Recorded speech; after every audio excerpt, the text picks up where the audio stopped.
can see quite clearly if you look at the charts here. On the 1 minute, we've got this really, really amazing 3-pattern V-shape back to the upside, which was super bullish after a major sweep with good liquidity and good targets below, targets above, and a good risk to reward on this 1 minute. There was no way that I wasn't taking this. So what I did was on this one, because we had a 2-minute gap above and I wasn't sure whether or not we would break this, you can see we've got a pretty obvious 2-minute gap above here. What I decided to do was add half my position on this 1 minute,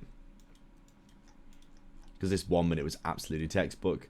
So as always, sizing for about $75 on half my position, halfway between the low and the gap.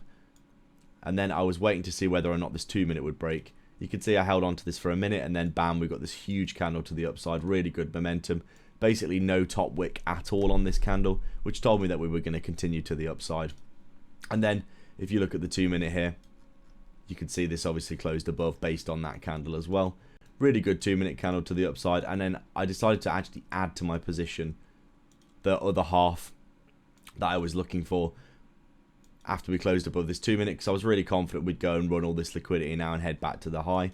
So basically my average entry became the median between these two positions, which was around about here. So this was my position now, $150 risk from this around about halfway up this candle here, and then I'm obviously basing it off of this 2 minute fair value gap after this point, as you can see here.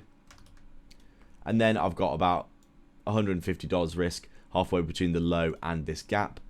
And then as you can see, we basically just came up, slowly grinded up, and then blasted through these highs. I think I ended up taking profit at this wick here on half my position, because I didn't know whether or not we were going to reverse from here. So that was about $150, because it was a 2 to 1, and I'm obviously holding $150 risk. I'm up about 300 at this high. I took off 150 here, which was 300 on the day after this trade here as well. And then I was looking for about 500, so I basically held the other half